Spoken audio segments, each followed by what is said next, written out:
Bonjour à tous, donc on se retrouve pour une leçon de production d'écrit et cette fois-ci on va apprendre à écrire un portrait, à faire le portrait de quelqu'un en l'écrivant.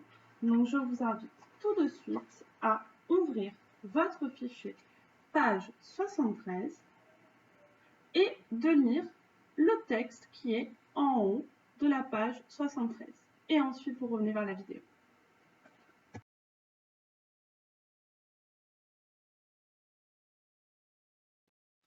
Donc, on va travailler ensemble pour ce portrait. Je vous invite à prendre des crayons ou des feutres et à prendre votre fichier. Donc, et on va faire les questions ensemble pour bien comprendre comment est structuré, comment est composé ce portrait. Donc, vous voyez que ici, c'est le portrait d'Éponine qui est une des deux filles des Thénardier qu'on a découvert dans le début du récit sur Cosette. Et on va voir comment il est structuré, comment il a été écrit, ce portrait. Alors, vous voyez, donc, on a le titre déjà, Éponine, donc c'est le prénom de la personne dont on va faire le portrait. Et ensuite, on a différentes lignes qui nous apportent plein d'informations sur Éponine. D'accord? Le petit dessin, c'est un plus qu'on n'est pas obligé de mettre dans le portrait, puisque le portrait, là, on veut un portrait écrit. Donc, tout d'abord, on vous demande d'indiquer le nombre de paragraphes. Alors, vous savez, les paragraphes, c'est comment on peut structurer le texte pour faire comme des petites parties dans le texte. Donc, soit on va laisser une ligne, on va sauter une ligne pour montrer qu'on passe à un second paragraphe, un deuxième paragraphe, soit on va laisser un petit espace au début de la phrase. Vous voyez, la première phrase, elle commence pas au même endroit que la deuxième. Parce que pour la première, on a laissé un petit espace. D'accord? Et vous allez voir que ça arrive plusieurs fois dans le texte. Donc, essayez de voir combien il y a de phrases qui ne commencent pas au tout début, mais on a laissé un petit espace avant de commencer à écrire la phrase. Et comme ça, vous aurez le nombre de paragraphes. Donc moi, je vais prendre mon stylo et je vais faire un petit trait, comme ceci, je vais vous montrer, pour voir là où on aurait dû commencer. Vous voyez, là, on aurait dû commencer au même endroit, ici, mais ce n'est pas au même endroit. Donc, je fais un petit trait. Vous pouvez faire la même chose, et donc, essayez de voir combien il y a de paragraphes dans ce portrait.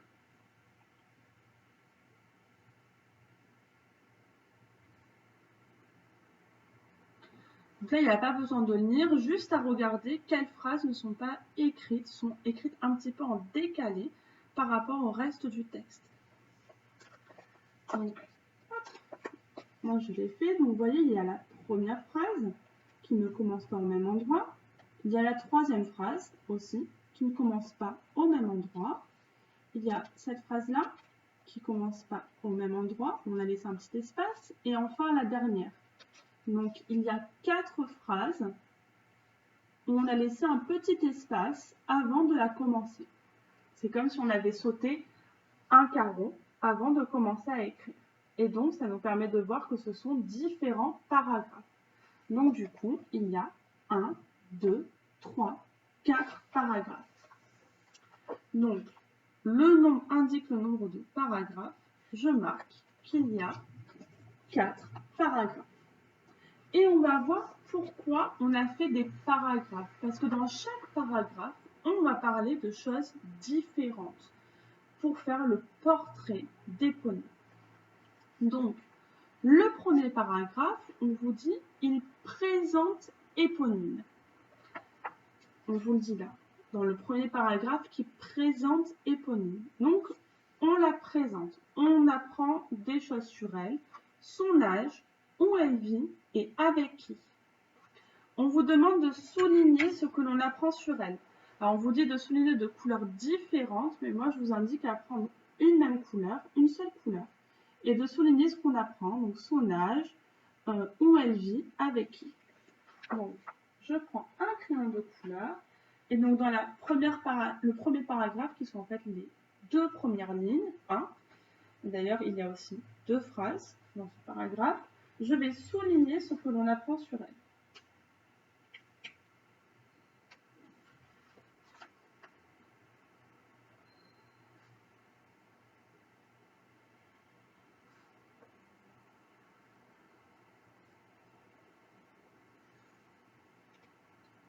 Je vous invite à faire pareil, bien sûr.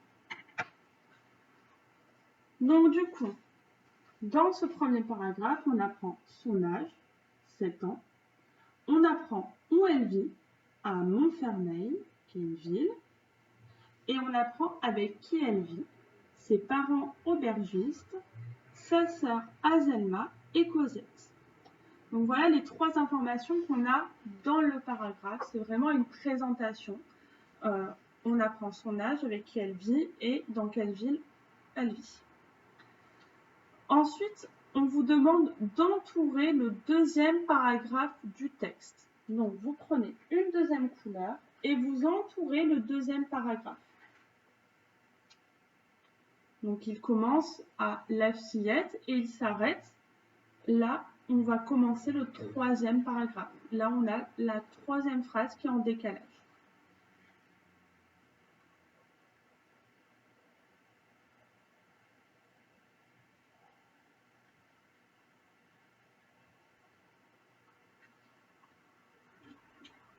Donc, j'ai entouré le deuxième paragraphe. Vous voyez, il commence à la fillette et il s'arrête à sa robe.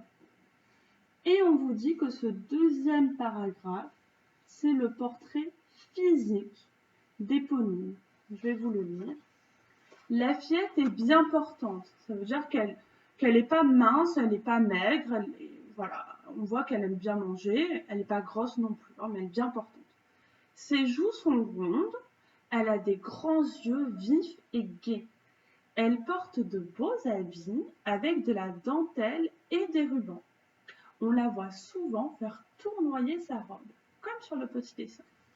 Donc là, vous voyez, c'est le portrait physique, c'est-à-dire qu'on dit comment elle est physiquement. On peut dire son poids, est-ce qu'elle est maigre, est-ce qu'elle est mince, est-ce qu'elle est bien portante, est-ce qu'elle est grosse. On explique un petit peu son visage, comment il est. Donc là, elle a les joues rondes, elle a des grands yeux, vifs, gais. On aurait pu parler de sa couleur de cheveux, de la couleur de ses yeux. On explique comment elle est habillée aussi, parce que ça c'est quelque chose qu'on voit, tout ce qui est physique, c'est ce qu'on voit quand on la regarde. Donc elle a de beaux habits, ses habits ont de la dentelle, des rubans, et d'ailleurs elle peut même tournoyer sa robe, faire tournoyer sa robe, elle porte souvent des robes. Donc le portrait physique, c'est tout ce qu'on peut décrire en voyant une personne devant nous. C'est tout ce qui est extérieur. Ensuite, on a le troisième paragraphe. Alors, le troisième paragraphe, vous allez prendre une troisième couleur et vous allez l'entourer.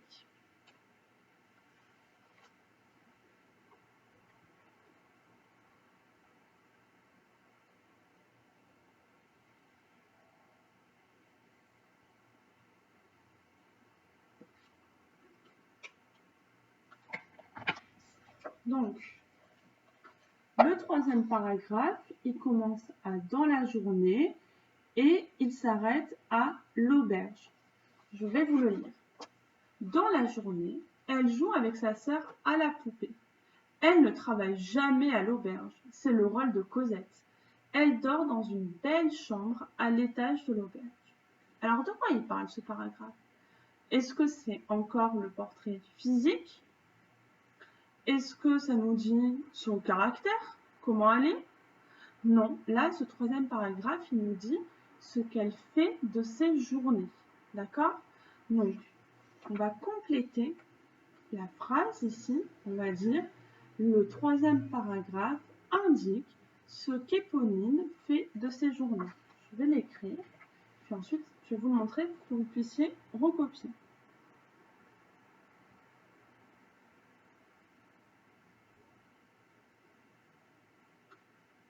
Vous voyez, là, on a fini le portrait physique. Et dans le troisième paragraphe, c'est pour ça qu'on a changé de paragraphe, parce qu'on parle d'autre chose. On dit ce qu'elle fait de ses journées, ses activités.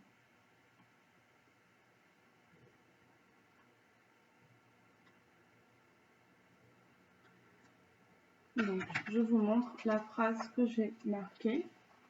Donc, le troisième paragraphe indique ce qu'Éponine fait de ses journées.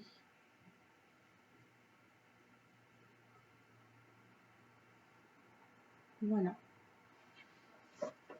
Et maintenant, on va prendre une quatrième couleur pour entourer le quatrième paragraphe.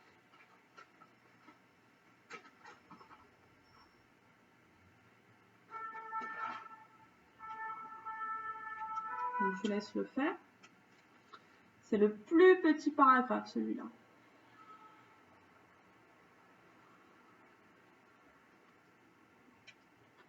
Donc, en fait, le quatrième paragraphe, c'est la dernière ligne. Elle commence à l'enfant et il finit avec Cosette. Donc, dans ce quatrième paragraphe, on fait le portrait moral.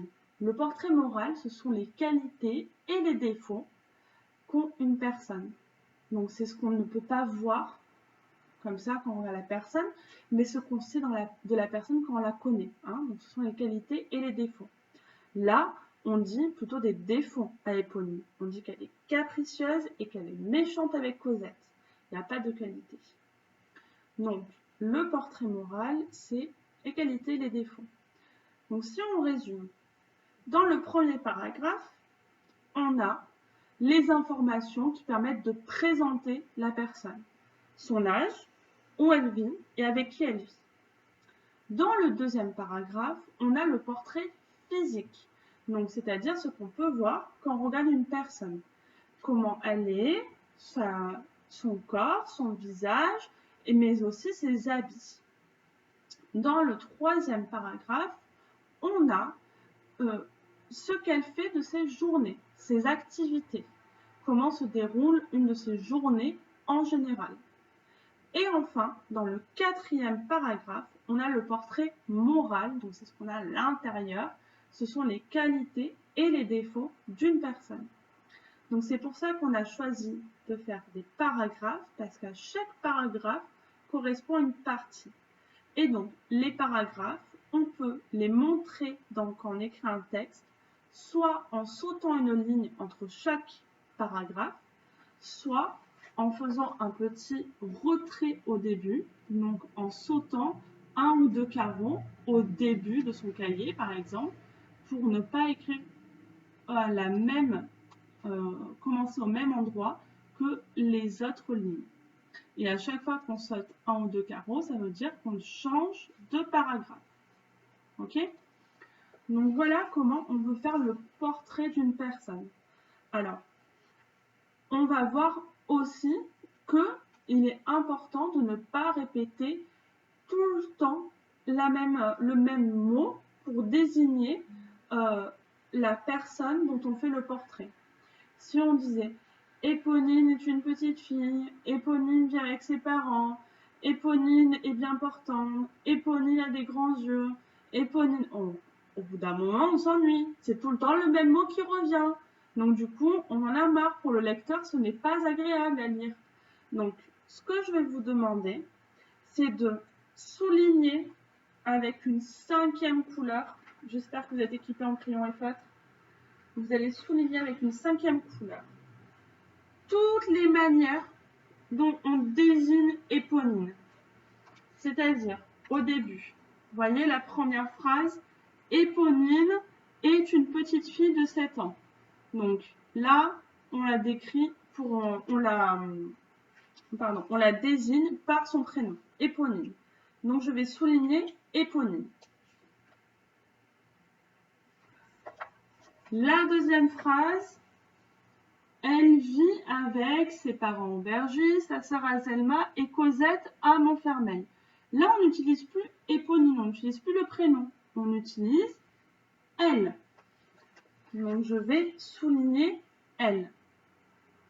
Je vous laisse faire pareil pour le deuxième paragraphe, donc souligner d'une couleur à chaque fois comment on la désigne. Est-ce qu'on sait Éponine, est-ce que c'est elle ou est-ce que c'est d'autres groupes de mots? Ça peut être un mot ou des groupes de mots.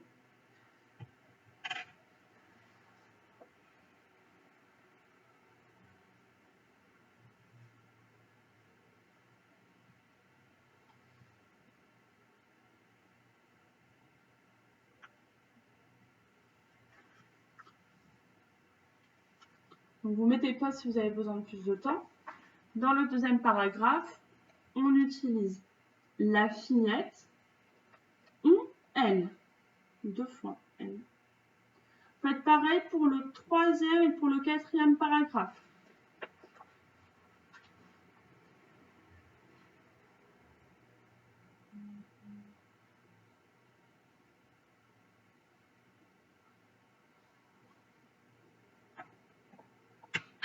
Donc vous mettez pause si vous n'avez pas fini. Moi, je vais vous montrer. Donc, dans le troisième paragraphe, on la désigne toujours par elle. Elle, elle, elle. Mais après, l'auteur, celui qui a écrit le portrait, il en a eu marre d'utiliser elle tout le temps. Alors, du coup, il a utilisé l'enfant ici. Et puis encore, à nouveau, elle. Donc, vous voyez qu'on utilise 4 façons, 4 mots ou groupes de mots pour désigner éponyme dans ce texte. Soit son prénom, éponyme, soit elle, soit la fillette, soit l'enfant. Pour ne pas tout le temps se répéter pendant tout le texte. Et enfin, à quel temps est rédigé ce portrait? Donc c'est la dernière question. Celle-là, je ne vous l'ai pas fait faire, mais c'est fait exprès. Hein. Donc, est-ce que c'est un portrait? Il est écrit là au passé, au présent ou au futur. Donc, on prend quelques verbes. Et, vit, et, son, a, porte, voit, joue, travaille. On ne va pas tous les faire. Donc, du coup, tous ces verbes, ils sont conjugués au présent. Donc, on va écrire présent dans indique à quel temps est rédigé ce portrait. Donc, il est fait au présent. Et en général, les portraits, ils sont toujours faits au présent. Et vous avez des exceptions, bien sûr. Mais je vous dis en général, dans la plupart des cas. Alors, maintenant, vous allez avoir un exercice à faire tout seul.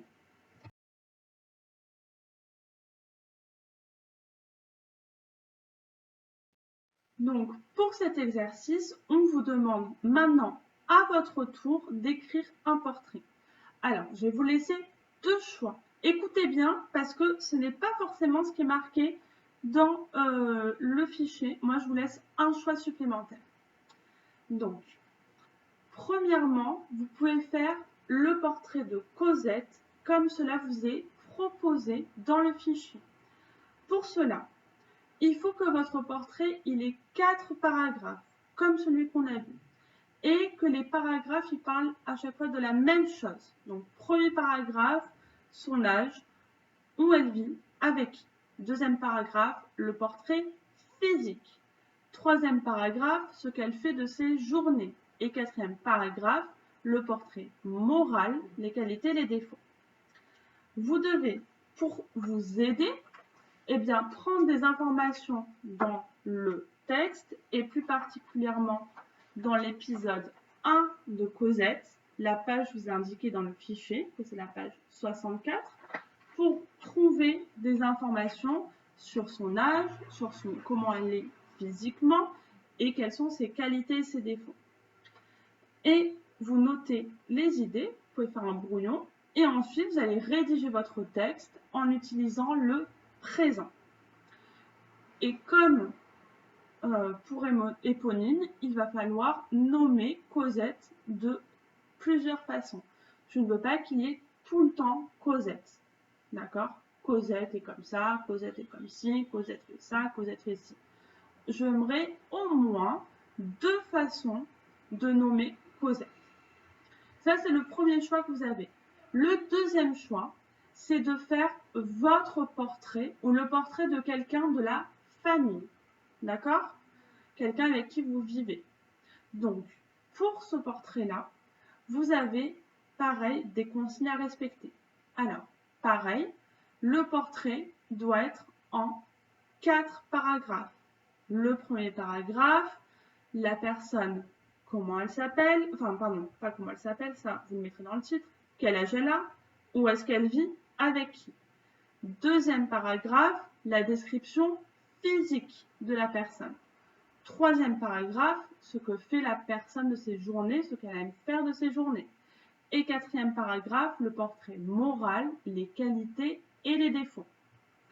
Il faudra aussi que votre texte soit au présent, que les verbes soient conjugués au présent, et il faudra que vous nommiez la personne, donc ça peut être vous ou quelqu'un de votre famille, de différentes façons.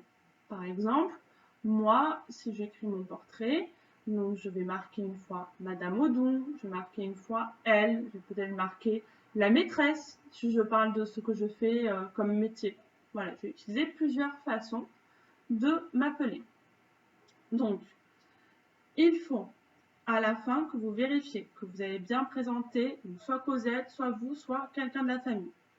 Que vous avez bien fait les 4 paragraphes avec où elle vit, avec qui, son âge, son portrait physique, ce qu'elle aime faire de ses journées et son portrait moral. Il faut que vous vérifiez que vous avez bien écrit tout le texte au présent. Et il faut que vous ayez bien utilisé différentes manières de nommer votre personnage, celui dont vous faites le portrait. Au moins 2 manières différentes. Donc vous avez 4 critères de réussite. Si les 4 sont bons, eh bien, pour moi, le portrait est réussi. Donc je vous laisse jusqu'à la fin de la semaine pour écrire ce portrait et me l'envoyer par mail, par WhatsApp. Enfin, vos parents, ils ont l'habitude de m'envoyer vos devoirs. Faites bon courage, c'est un exercice qui est intéressant à faire. Et puis après, on pourra peut-être le refaire en classe, ou vous pourrez nous faire des portraits de vos camarades de classe, de vos amis, faire plusieurs portraits, faire une galerie de portraits. Voilà. C'est fini pour la façon dont on écrit un portrait. Rappelez-vous bien qu'un portrait est écrit souvent au présent et comment on matérialise les paragraphes, soit en sautant des lignes, soit en faisant des petits retraits au début de la ligne pour montrer que c'est un nouveau paragraphe. Passez une bonne journée, à bientôt pour une leçon.